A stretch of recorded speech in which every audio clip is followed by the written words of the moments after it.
Hi everyone, David Venable here, and welcome to David's Recipe Corner. Today we're making my recipe for beef bourguignon, a perfect and classic dish for the fall season of the year, but we're also celebrating an exclusive color launch from Le Creuset. Now they're about to celebrate their 100th anniversary, and they've made this mauve pink available only on QVC. You can find so many pieces on QVC.com. Maybe start a new collection or add a new color to your collection of Le Creuset, or buy your very first piece. Let's get busy cooking. Give it a little stir. It smells so good. We're taking some of my tried and true recipes and we're making them light and bright.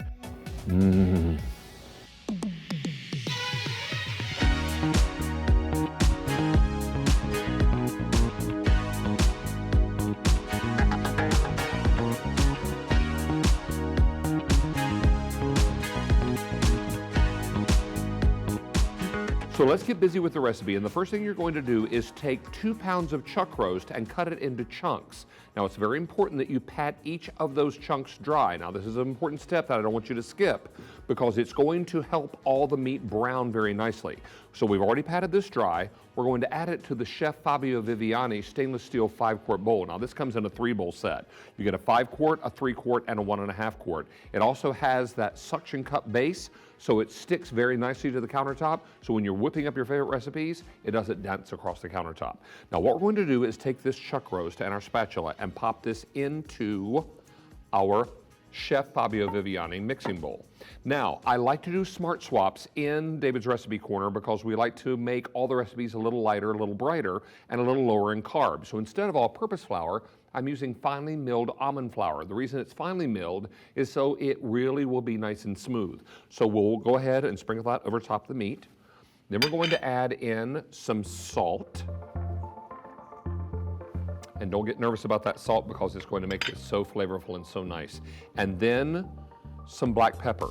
We'll give this a couple turns with the spatula and get all of that meat coated with the flour and the salt and pepper mixture.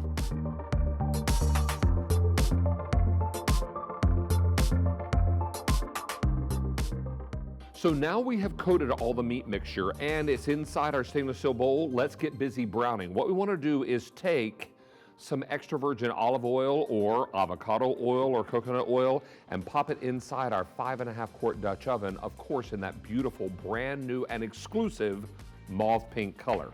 Now I'm going to let this move around a little bit in the bottom of the pan and get nice and warm. You want to take your coated meat and work in batches because you want this to get nice and brown and not overcrowd the pan, because even though you have excellent heat distribution with cast iron, you want to be careful not to overcrowd the pan so that you get nice even browning on the meat. Now, I'm going to use tongs to pop this inside, and you're going to probably hear a sizzle pretty immediately once I start to pop this inside, and I'll work in batches and make sure this gets nice and brown on all sides.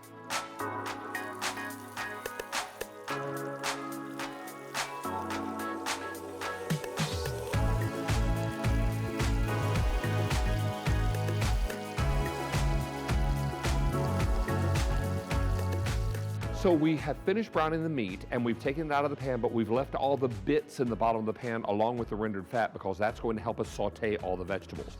This 5.5-quart round Dutch oven is a bulwark in your arsenal because it can be used for so many recipes, whether you're cooking on the stovetop or you're cooking in the oven.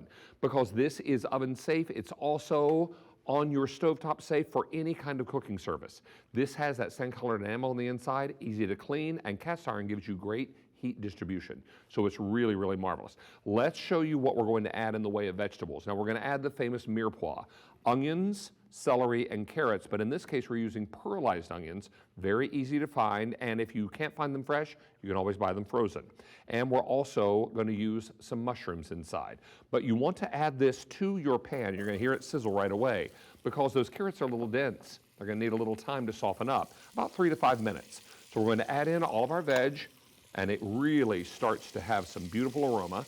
That pearlized onion, which is nice, and let that begin, hear it sizzling, and let that begin to saute down a little bit.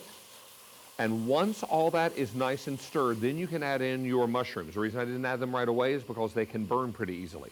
So you want to add those in once you have stirred this around and begun to absorb some of those flavor bits and the rendered fat off the bottom of the pan.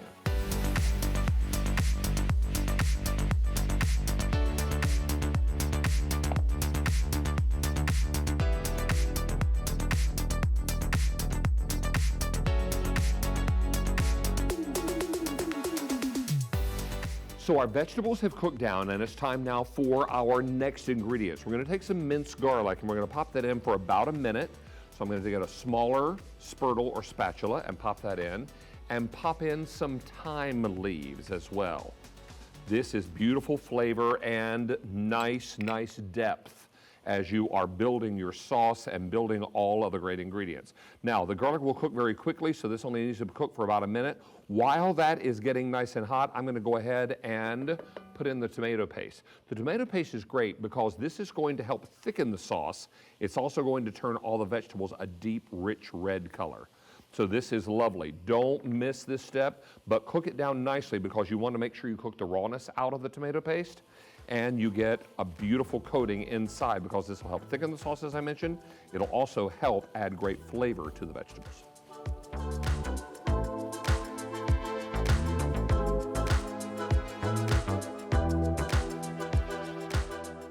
So now the final step in this process is to add a whole bottle of wine. I know that sounds like a lot, but you're going to reduce the wine down for about 2 to 3 minutes. I'm using a whole bottle of Cab Sav, and this is going to help deglaze the pan. It's going to loosen all those bits and allow all that flavor into the sauce. This is really important. There's also some acidity in the wine. That will help break down the meat and make it nice and tender. It smells so good. And resist the temptation to buy a lesser wine just because you're cooking with it. You would not want your recipe to be lesser, so cook with a wine that you would also drink.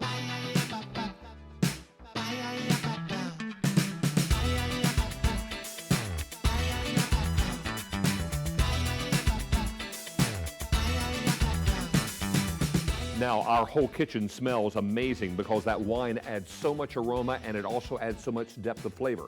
It has begun to reduce down, so let's add back in our partially cooked meat. So this is the meat that has already been browned in the Dutch oven earlier. We're going to nestle that down inside the broth. You want to make sure that it gets down inside the broth and gets covered by the broth. If a little bit sticks up, that's fine, but don't be too concerned with it because we're going to add some more liquid to help make this a little more brothy as we are ready to let it cook low and slow on the stove. So I'm going to pop in the rest of this meat. And then once that's inside, we're going to add some more braising liquid. But this time, use low sodium beef broth. This is going to add a little bit more depth of flavor. It's also going to add less sodium to your mixture. You can always add more salt later if you need it, but I think you're going to be just fine. And then give it a little stir, making sure that all that meat is submerged. If a little bit is sticking up, that's okay, as we mentioned. And then finally, a dash of soy sauce. This is going to add more sodium, but it's also going to add more acidity, because what we're going to do is we're going to cover this and let this cook low and slow, and you want to make sure that the acidity is present so it will break down the meat and make it nice and tender. So we'll add in our soy sauce, turn down our heat a little bit, and we're going to cover this and leave this on the stove for 2 solid hours, letting it cook low and slow. It's going to make your home smell great, and then you're going to be really surprised by what we serve it over, because we're going to still make it light and bright.